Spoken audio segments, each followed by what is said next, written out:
Deb's at Doodle Dash. Right, so we're in lockdown. I'm going to try and do a little video clip or a live if I can get the internet working in the workshop. I'll try and do something every day just to keep us all a little bit focused. If you're anything like me, my head's been off with the fairies most of the last week, so we're going to try and be creative, and I've got lots of projects that I need to be doing at home. So my first project that I'm working on is my dining room table and chairs. 3 years it's been sat there waiting for me to be inspired and have some time, and I've got absolutely no excuses on the time front anymore, so I thought I'd better get cracking. Done the table yesterday. I'm now going to work on the chairs, and I just thought I'd talk to you about prep and what you need to do. Now, chalk paint is different from your traditional paints. It's water-based, it's got really good adhesion qualities, so you do not need to strip your furniture right back to the bare wood and use undercoat and primers like you would with your traditional paints. Chalk paint is self-priming, and Friend Chic do 3 different ranges. 2 of them are self-sealing, but the range that I'm using on my table and chairs is the original Artisan range, which does need sealing with either a wax or a water-based varnish. So I will talk to you about that on another video. This is just about the prep. So these are the chairs that I'm going to be doing. They're old, they're pretty hideous, covered in some sort of pleather, certainly not real leather. If I had the time and the ability to get out and buy some fabric, then I would, but obviously that's not an option at the moment. So I'm going to spruce them up, and I'm going to paint everything, including the seat pad.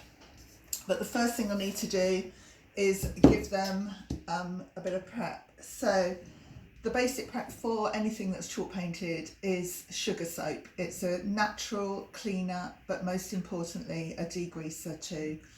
So we need to have a really nice clean base to paint with.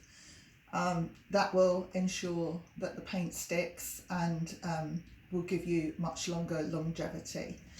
So we sugar soap first to make sure it's clean and grease free, and that you're not sanding any dirt into the item. Sugar soap, Friend Chic do their own, but obviously other sugar soaps are available. But this is a concentrate, so this bottle is a concentrate version, and you just water it down, follow the instructions on the bottle, or like me, you just plonk a bit in the bucket and put some hot water in with it. And basically I'm just going to use a normal kitchen sponge and just scrub everything down, and anywhere that you're going to put paint, make sure, oh, that's a bit embarrassing. That's all inside the chair there, but just make sure that you're giving it a really good scrub down. If you've got any old paint or bits that are a bit loose like that, nice scrapey noise with my fingernail there, you can scrub that off. I always liken this process to putting foundation onto dirty skin. So it's good to remember that the cleaner your base, the cleaner, the better that your paint will stick to it. Okay.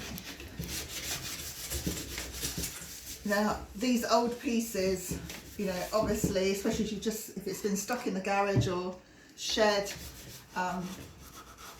they have had a life, they absorb what's going on around them, smoke, if it's been in a smoker's house, so the nicotine will obviously go into the wood as well. So you really do, it's so important to get it clean.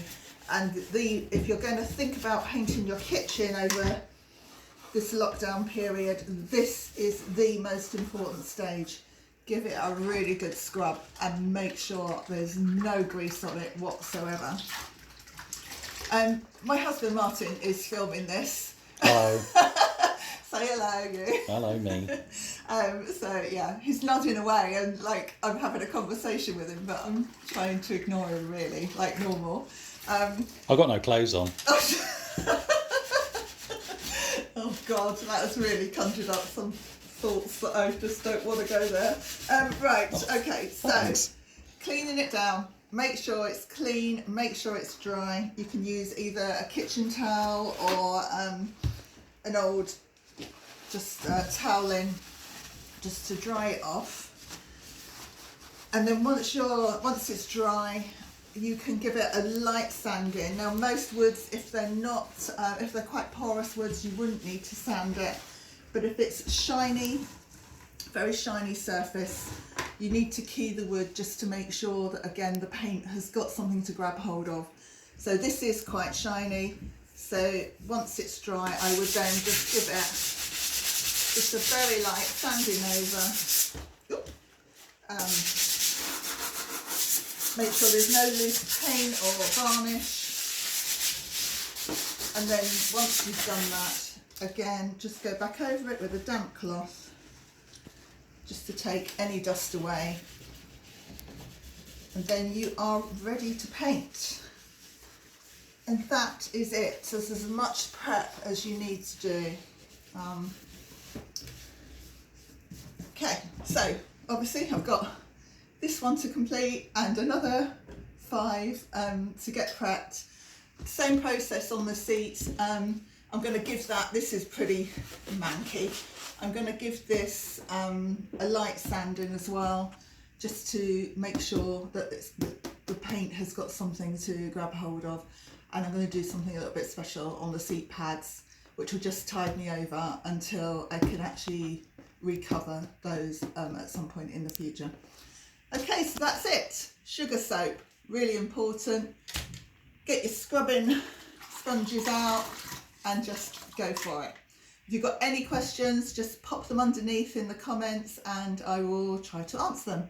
I'll see you soon. Bye.